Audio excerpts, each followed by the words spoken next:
Hello बच्चों, CBSE की तरफ से आपको एक नोटिस जारी किया गया है।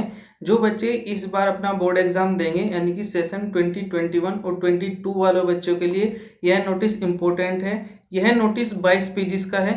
यदि आपने पढ़ लिया इस नोटिस को तो एक बार इस वीडियो को कंप्लीट देखना और अच्छे से समझने की कोशिश करना, ताकि आपको अच्छे से सारी जानकारी मिल जाए। ठीक है, यदि आपको अपने अच्छे से नोटिस पढ़ लिया है और कोई डाउट निकल रहा है, इस वीडियो में कवर हो जाता है तो बड़ी अच्छी बात है। यदि फिर भी आपका कवर नहीं हो रहा है आपका डाउट, तो मुझे कमेंट सेक्शन में जरूर बताइए, मैं आपको अच्छे से उसका सोल्यूशन जरूर बताऊंगा।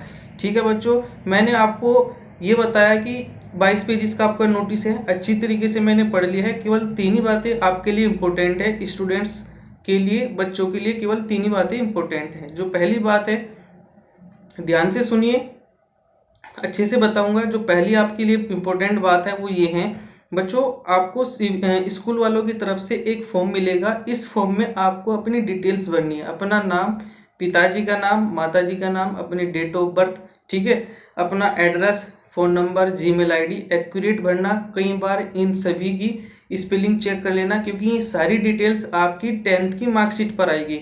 ध्यान रखना, जो भी आप अपनी डिटेल्स दोगे ये भूल जाना आपने 9th में क्या नाम दिया था, अपने पिताजी का नाम कुछ गलत, 9th की मार्कशीट में कुछ गलती था वो भी भूल जाना। जो अब इस बार दोगे, ठीक है, वही मार्कशीट पर आएगा, वही आपका आगे तक काम आएगा।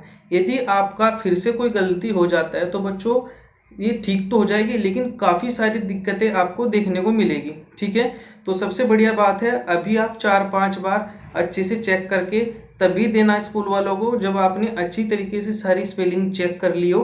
ठीक है मेरे भाई, चलिए बच्चों बढ़ते हैं अपने दूसरे पॉइंट की ओर। दूसरे पॉइंट में बच्चों के लिए अच्छी तरीके से सीबीएसई ने अपने इस फॉर्मेट में समझाया है कि आप बच्चे किस तरीके से अपने सब्जेक्ट चूज कर सकते हैं। 5 सब्जेक्ट आपके मेन सब्जेक्ट होते हैं, जो छठा और 7वां सब्जेक्ट आपको चॉइस के रूप में दिया है, यानी कि एडिशनल सब्जेक्ट, स्किल सब्जेक्ट के रूप में दिया है। आप कौन कौन से सब्जेक्ट चूज कर सकते हो, कौन से 2 सब्जेक्ट आप साथ साथ में नहीं ले सकते। ठीक है, तो अच्छे से देख लेना, उससे बेटर आपको और कोई नहीं समझा सकता। अगर मैं समझाऊंगा तो काफ़ी ज़्यादा टाइम लगेगा। एक बार उस फोटो को अच्छे से पढ़ लेना, मैंने कमेंट्स इसमें डिस्क्रिप्शन में अच्छी तरीके से उस जो लिंक, जो वो आपका नोटिस है उसका लिंक आपको प्रोवाइड कर दिया है। ठीक है, उसको देख लेना, ये सारे फोटोज आप मैच कर लेना, किस तरीके से आप अपना 6 सब्जेक्ट और 7 सब्जेक्ट अपना चूज कर सकते हो।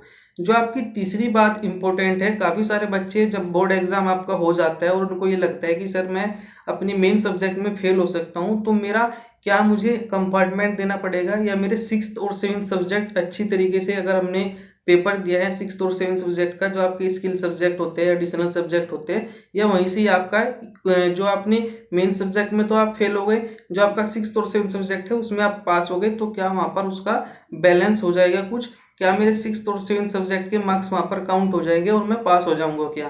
तो जो आपका तीसरा जो आपका पॉइंट है वो इसी बारे में है।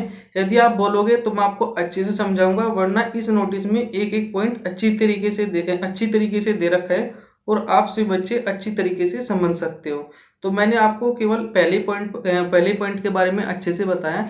यदि आपका दूसरा पॉइंट और तीसरे पॉइंट के बारे में डाउट आ रहा है तो मुझे कमेंट सेक्शन में जरूर बताइए, मैं आपको अच्छे से, लेंथी वीडियो बनेगी लेकिन मैं अच्छे से समझाने की कोशिश करूंगा। चलिए बच्चों, मिलते हैं अपनी नेक्स्ट वीडियो।